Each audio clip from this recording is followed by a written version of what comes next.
En fait, l'arche de Dieu, c'est Dieu dans ton cœur. Vous savez, à l'époque, quand vous lisez la Bible, vous voyez comment le peuple Israël se déplaçait toujours avec l'arche de Dieu qui représentait la présence de Dieu auprès du peuple. Mais à chaque fois, ils se déplaçaient avec, et puis il y avait des moments, les Philistins venaient voler l'arche et tout, vraiment, c'était des problèmes. Parce que c'était quelque chose de physique. Et c'est là où la mort de Jésus, vraiment, nous a libérés de ça, parce que à partir de la mort de Jésus, nous n'avons plus d'arche à transporter, puisque nous avons Dieu à l'intérieur de nous. Lorsque Jésus est mort, qu'on dit que le rideau s'est déchiré, ça nous donnait accès directement au lieu très saint. Si vous regardez dans la Bible comment a été construit le temple de Salomon, il y avait un lieu saint et il y avait un lieu très saint justement où résidait cette arche-là. C'était un lieu où personne ne pouvait rentrer sauf le sacrificateur, c'est-à-dire sauf le grand prêtre, si vous voulez, le grand prêtre en chef. C'est lui seul qui avait accès à la présence divine, représentée par cette arche-là, sur laquelle était posée la présence divine. Mais lorsque Jésus est mort, justement, le rideau qui séparait le lieu saint du lieu très saint s'est déchiré. Donc, ça nous donne un accès direct au lieu saint. Donc, un accès direct à la présence de Dieu.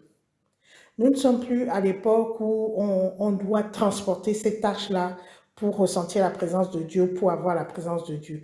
Parce que Dieu, il est à l'intérieur de nous et il est autour de nous. C'est vrai, ça paraît étonnant pour les gens qui sont très cartésiens de comprendre que Dieu peut être à l'intérieur de nous et autour de nous.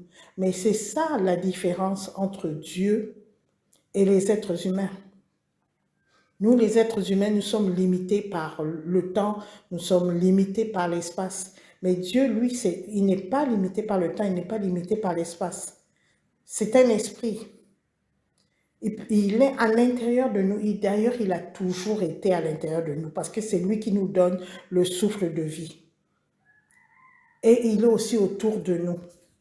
Il est à côté de nous. Et en fait, c'est pour ça qu'on dit il est omniprésent, omnipotent, omniscient, etc. C'est-à-dire que il a toutes les sciences, il a toutes les présences, en même temps qu'il est à côté de moi et en moi. En même temps, il est à côté de toi et en toi. En même temps, il est à côté de ton frère et dans ton frère, etc.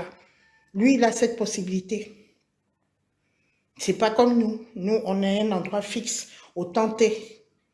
Mais lui, il a cette possibilité-là. Si je vous dis ça, si je vous parle de l'arche, justement, c'est par rapport aux gens qui ont besoin toujours d'un support pour ressentir la présence divine. Vous allez voir des gens qui ont des amulettes, des gens qui ont des statues, des gens qui doivent aller toujours à un lieu pensant que Dieu se trouve seulement dans ce lieu, sous prétexte que c'est à ce lieu-là qu'ils ont eu tel ou tel miracle, telle ou telle révélation, etc.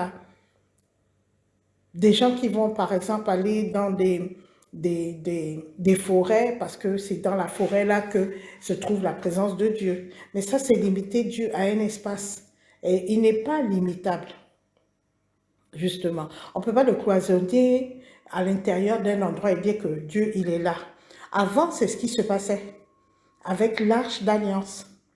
Mais maintenant, Dieu, il est partout. Il est là, il est en nous, il est partout. Tu n'as pas besoin d'avoir forcément, je ne sais pas moi, une croix, hein, les croix qu'on paye là, on met ça sur le cou et tout, et que si on n'a pas la croix, oh Dieu est parti. Non, Dieu ne peut pas résider dans une croix. C'est limiter Dieu. Tu n'as pas besoin d'avoir le bracelet que ton grand-père t'a donné avant de mourir, disant que c'est ça qui va te sauver. Si tu perds le bracelet là-haut, c'est grave, c'est grave, c'est grave. Non, tu ne peux pas limiter Dieu à un bracelet. Tu ne peux pas limiter Dieu à un chapelet. Tu ne peux pas limiter Dieu à un sachet dans lequel tu as mis les versets de ton culte religieux en disant que comme tu as ces versets-là, c'est ça qui va te protéger. Il y a beaucoup de gens qui ont ces amulettes-là, ils mettent ça en haut de la porte d'entrée, en haut de leur chambre, sur les bras, etc., sous forme de bracelet. À l'intérieur, vous allez voir, il y a les versets de je ne sais quel livre religieux. C'était par rapport à ce qui était dit dans l'Ancien Testament où on disait garde ça à l'intérieur de toi, mets-les à ton cou, etc. Mets les paroles de Dieu à ton cou, garde-les. Mais c'était pas, comment dirais-je, c'était une image pour dire que ne t'en sépare jamais en fait. C'était pas que tu dois prendre les versets de la Bible, tu les coupes ou bien tu les recopies, tu les mets dans un sachet et tu t'en fais un collier. Non, c'était pas ça. C'était pas ça. Vous ne pouvez pas limiter Dieu à un bout de papier. Vous ne pouvez pas limiter Dieu à un petit sac contenant les versets de la Bible ou de Coran ou de je ne sais quoi. Vous ne pouvez pas limiter Dieu à ça. Vous rabaissez Dieu. Dieu, il est beaucoup plus immense que ça. Mettez Dieu tout simplement à l'intérieur de votre cœur. Et sachez bien une chose, rappelez-vous dans la Bible, on volait toujours l'arche d'alliance parce que les gens se disaient que c'est grâce à cette arche d'alliance que le peuple Israël était très très très puissant. Donc le but de tous les autres peuples, c'était de justement voler l'arche d'alliance et d'aller le mettre dans leur temple. Vous voyez? Ils prennent l'arche d'alliance, ils mettent... Mais quand vous avez Dieu à l'intérieur de vous, quand vous avez Dieu en vous, qui peut venir voler Dieu? Qui? Personne ne peut venir voler Dieu. C'est impossible. C'est impossible.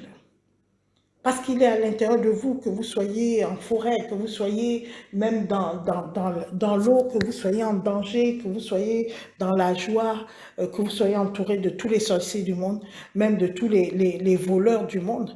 Il n'y a personne qui peut voler la présence divine à l'intérieur de vous. Elle est en vous. Et c'est ce que je voudrais vous expliquer, c'est ce que je voudrais que vous compreniez. Que Dieu, il est en vous. Vous n'avez pas besoin d'un support externe pour justifier de la présence de Dieu. Ces supports-là sont polluables. Même moi, personnellement, je n'aime pas trop les hôtels de prière. J'aime pas trop. Bon, il y a les gens qui le font et tout parce qu'ils ont besoin d'un endroit propre pour prier. Mais moi, je peux prier partout, en fait. Je peux prier partout. Est-ce que vous savez que même si je me trouve dans un endroit où il y a même une poubelle à côté, je peux prier parce que je sais que Dieu, il est en moi, il est à côté de moi. Je n'ai pas besoin de prier dans un endroit, comment dirais aseptisé, où il y a des bougies partout, où il y a des croix partout, il y a des statues partout, il y a ceci partout. Non, Dieu, il est à l'intérieur de moi. Pourquoi je vous dis ça aussi? C'est parce que votre hôtel de prière, on peut le polluer spirituellement. C'est ça qui est mauvais.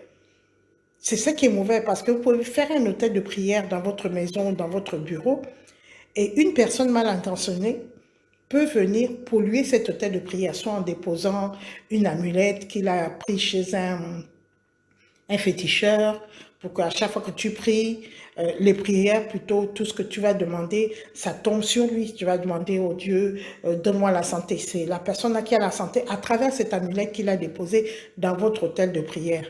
Dieu, donne-moi l'argent. L'argent va chez cette personne-là à travers cette amulette qu'il a déposée dans l'hôtel de prière. Il y a des gens qui peuvent polluer ton hôtel de prière en mettant aussi un petit serpent, un petit gris-gris, un petit n'importe quoi.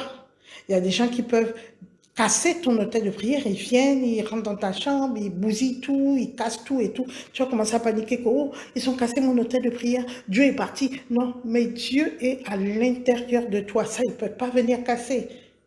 Ils ne peuvent pas venir casser ce qui est à l'intérieur de toi. Ils ne peuvent pas prendre un gris-gris et mettre à l'intérieur de toi pour que Dieu ne puisse plus agir, sauf si toi-même tu consens.